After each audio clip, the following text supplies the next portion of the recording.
Bonjour, aujourd'hui je vais vous parler des bières aromatisées à tout et n'importe quoi et t'en présenter quelques-unes.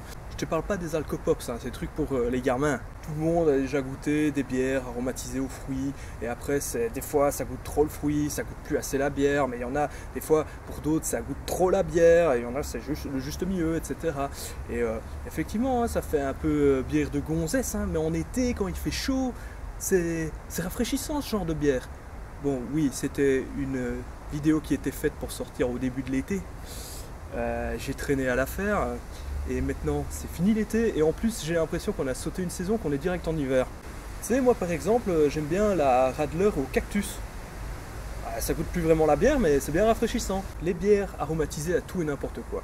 Tout le monde connaît depuis bien longtemps la Desperados qui est aromatisée à la tequila. Moi j'aime particulièrement bien la Desperados. Alors, s'en est suivi, évidemment, il fallait que ça sorte Cubanisto et leur bière aromatisée au rhum.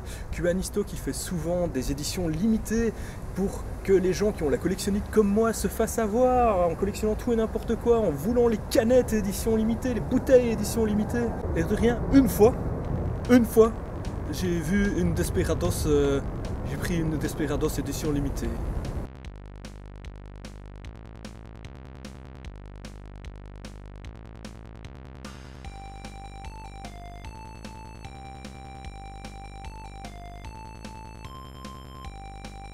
Et il fallait que ça sorte aussi, Desperados a fait une bière aromatisée Morito. Jusque là rien de très bizarre, Morito c'est à la mode depuis des années maintenant, donc tout ça c'est pas très spécial. Mais quand même je me suis posé des questions quand j'ai vu ce que Tuborg a fait. De la bière vodka citron.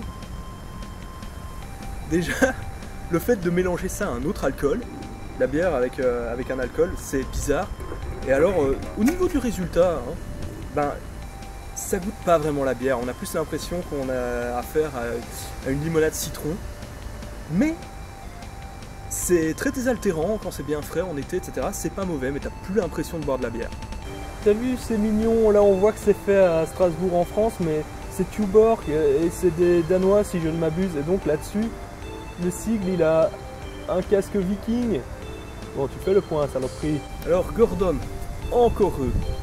Là, tu vois, c'est vachement spécial. C'est, je sais pas si t'arrives à lire, c'est une bière aux épices qu'on met dans le gin. Là-dessus, ça goûte le gin bas de gamme, mais avec une texture de bière en bouche. C'est vachement spécial. Alors, tu vas me dire, moi j'aime le gin, hein, qu'est-ce que je vais aller goûter du gin bas de gamme, machin, etc. Eh ben, ça peut avoir son utilité. Déjà, c'est en canette. Et donc c'est transportable, tu as une texture de bière en bouche, donc si c'est ton envie à ce moment-là, et qu'en plus donc, elle est bien fraîche, elle sort du frigo, et tu vas au parc boire un coup avec des amis, ben ouais, ça peut être utile, parce que tu vas pas aller avec ta bouteille de gin dans certaines situations. Donc ça peut avoir son utilité. Toujours Gordon, toujours aussi bizarre, une bière, whisky et miel. Donc là encore une fois on te mélange la bière a un autre alcool et plus du miel. Je ne l'ai pas encore goûté, je vais la goûter et je vais vous dire si c'est bon ou pas. Ça goûte pas vraiment la bière, c'est ni bon ni mauvais, donc quelconque, ça se laisse boire, mais t'y prends pas plaisir. Est-ce que vous aussi vous connaissez des bières aromatisées à des trucs trop bizarres? Des trucs aussi bizarres, hein? Parce que effectivement, moi j'ai déjà vu de la bière à la noix. C'était, mon père il aimait pas, moi je trouvais ça... j'étais avec mon père à ce moment-là. Moi je trouvais ça vachement bon, vachement original. Mais c'est vrai que la première gorgée t'as vachement un goût de noix. J'ai déjà bu de la bière au safran. C'était très spécial. À la limite, première gorgée ça va. Et en un rien de temps c'était écœurant, c'était dégueulasse. Je conseille ça à personne. Mais moi je te parle vraiment de mélange bizarre. Tu vois pas bière cannabis, parce que ça existe aussi, on le sait. Mais je sais pas moi, par exemple, une bière mélangée au vin et à la châtaigne. Une bière à la suze et la moutarde. Une bière safran et kiwi. Donc tu connais, il y a certainement dans les gens qui vont regarder, il y a certainement des gens qui connaissent une bière avec au mélange improbable.